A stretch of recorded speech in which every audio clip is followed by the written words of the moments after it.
साथियों, जय भीम, जय भारत, जय संविधान। साथियों, आज मैं बाबा साहब के बारे में कुछ बातें करना चाहता हूँ कि आखिर क्यों हम बाबा साहब के विचारों पर चलने की बात करते हैं। आखिर वो महान व्यक्ति, ऐसा ऐसा क्या है उनके अंदर जिसको पढ़कर हर व्यक्ति प्रेरित होता है, जिसको पढ़कर व्यक्ति सोचता है। जो बाबा साहब के विचारों को पढ़ता है, जो बाबा साहब को पढ़ता है, जो बाबा साहब की जीवन कहानी को पढ़ता है, जीवनी को पढ़ता है, उनके त्याग, बलिदान, संघर्ष को पढ़ता है, तो क्यों उनसे इतना प्रेरित होता है। साथियों, वो कारण ये है क्योंकि बाबा साहब एक ऐसे व्यक्ति है जिन्होंने किसी पर्टिकुलर, किसी एक समाज के लिए, एक जाति के लिए काम नहीं किया है। वो लोग बातें करते हैं कि बाबा साहब ने सिर्फ दलितों, आदिवासियों के लिए काम किया है, जबकि ऐसा नहीं है। वो वो लोग वो हैं जिन्होंने बाबा साहब को नहीं पढ़ा है। बाबा साहब ने तमाम जाति, तमाम वर्गों के लिए काम किया है।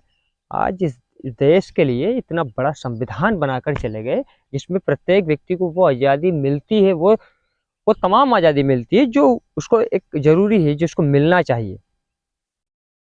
तो बाबा साहब ने अपना जो जीवन है वो समाज के लिए दिया है। बाबा साहब ने पूरा संपूर्ण जीवन, वो त्याग, वो बलिदान, वो संघर्ष, अपने परिवार को छोड़कर, अपने बच्चों को छोड़कर, अपनी पत्नी को छोड़कर, अपने वो पूरे परिवार से दूर होकर वो शिक्षा प्राप्त कर कर अपने देश वापस आए और इस देश के विकास के लिए, इस देश की जो जाति व्यवस्था खत्म करने के लिए, इस देश में जो जो गलत हो रहा था उसके खिलाफ आवाज उठाकर, उसके खिलाफ बोलकर वो तमाम लोगों को आज़ादी दिलाई।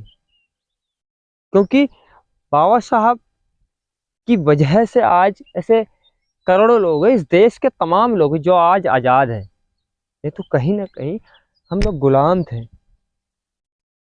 देखा जाए तो जो शोषित, वंचित लोग थे, जिन लोगों को नदी से पानी नहीं लिया, नदी से पानी लेने पर उनको मारा जाता था, उनको मार दिया जाता था। आखिर क्या गलती है उनकी? कुएं से पानी लेने पर उनको मारा जाता था, उनको एक अच्छी शिक्षा व्यवस्था नहीं मिल पाती थी, उनको एक अच्छा इलाज नहीं मिल पाता था। जो डॉक्टर है वो उन लोगों को हाथ तक नहीं लगाता था, उनकी उनका इलाज नहीं हो पाता था। लेकिन आज बाबा साहब की वजह से, वो महान, वो रहबर, वो मसीहा, वो डॉक्टर भीमराव अंबेडकर जी की वजह से वो तमाम अधिकार मिले।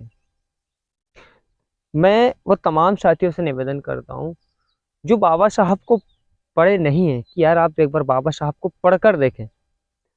उस महान व्यक्ति ने आपके लिए क्या क्या किया है, कितना संघर्ष किया है, कितना त्याग दिया है, कितना बलिदान दिया है। वो समाज में कितनी चीज़ों से वंचित खुद रहे, लेकिन आज समाज के लोगों को वो चीज़ दिलाई है। तो वो तमाम संघर्ष, वो तमाम बलिदान को याद करते हुए अगर हम बाबा साहब के विचारों पर चल रहे हैं तो क्या गलत कर रहे हैं। अगर हम बाबा साहब के मिशन को पूरा करने की कोशिश कर रहे हैं, अगर कुछ ताकत लगा रहे हैं, उनके मिशन पर चलने की कसम खा रहे हैं, तो हम क्या गलत कर रहे हैं।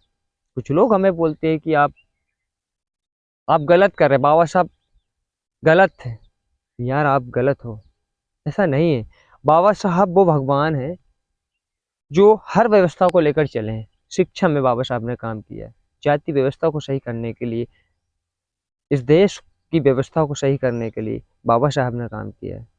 हर व्यवस्था को लेकर बाबा साहब अम्बेडकर जी ने काम किया है, पूरा जीवन इस देश को दिया है। जबकि बाबा साहब चाहते तो बड़ी नौकरी नौकरी कर लेते, कोई नेता बन जाते और बढ़िया आज़ादी से रहते, उनको कोई टेंशन नहीं था।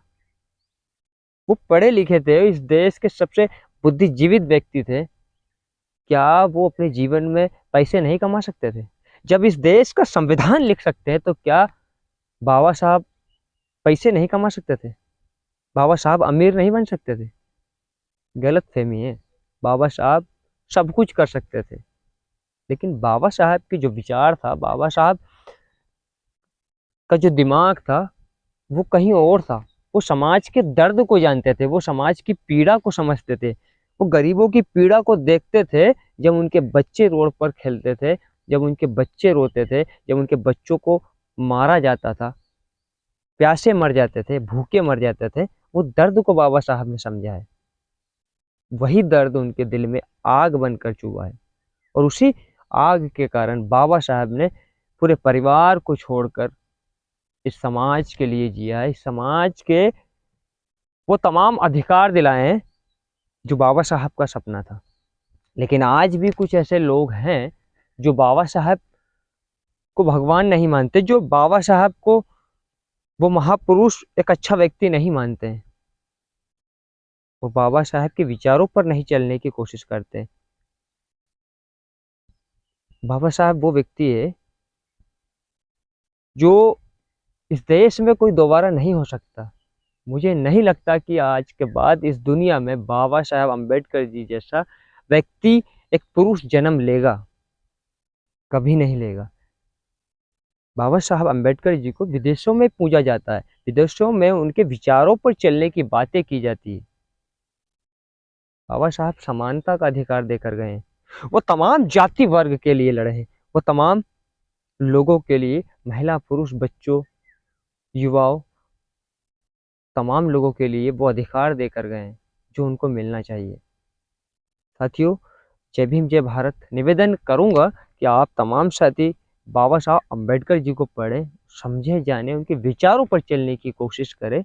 महिलाओं से निवेदन करूंगा, बाबा साहब को पढ़ें, उनके त्याग, बलिदान, संघर्ष आखिर क्या है बाबा साहब में, वो जाने। उनकी उनकी विचारधारा क्या है, वो क्या चाहते थे इस देश के, महिलाओं के बारे में क्या चाहते, पुरुषों के बारे में क्या चाहते थे, हम इस देश का विकास कैसा होगा, इस देश में समानता का अधिकार कैसा होगा, हर व्यक्ति एक समान कैसा होगा। कोई गरीब है तो वो गरीब होता जा रहा, अमीर है तो अमीर होता जा रहा, ऐसा क्यों? वो व्यवस्थाओं को परिवर्तन करना होगा। अगर आप बाबा साहब के विचारों को पढ़ेंगे तो बाबा साहब तमाम लोगों के लिए काम किए। मैं निवेदन करूंगा आप तमाम लोग बाबा साहब के विचारों को पढ़ें, उनके त्याग को समझें, बलिदान को समझें। आखिर क्यों उस महान व्यक्ति ने समाज के लिए ही जिया है? क्या वो अपने परिवार के लिए नहीं जी सकते थे? क्या कमी थी उनके पास? इतनी बुद्धि थी, जब वो एक देश का विकास कर सकते थे, क्या अपने परिवार को एक अच्छी शिक्षा नहीं दे सकते थे? क्या अपने परिवार को वो सारी सुविधाएं, मूलभूत सुविधाएं नहीं दे सकते थे? क्या सब कुछ कर पाते थे? लेकिन बाबा साहब ने परिवार पर ध्यान न देते हुए इस देश, इस समाज के लिए वो कार्य किया है। और मैं निवेदन करूंगा आप तमाम लोग बाबा साहब के विचारों को पढ़े, समझे, जाने। आखिर उनका मकसद क्या था, इस देश में क्या व्यवस्था लाना था, क्या परिवर्तन करना था, वो समझे। जय भीम जय भारत जय संविधान। साथियों, निवेदन करूंगा कि हर घर में एक संविधान की बुक जरूर होना, क्योंकि संविधान वो ताकत है, जहाँ पर आप खड़े जाओगे वहाँ पर भी आपको अधिकार है या नहीं, वो संविधान की पुस्तक आपको बताएगी। अगर आप किसी भी विभाग, किसी थाने में, किसी ऑफिस में अगर जाओगे तो वो कानून का ज्ञान आपको होना चाहिए कि सही और गलत क्या है। जय भीम जय भारत जय संविधान।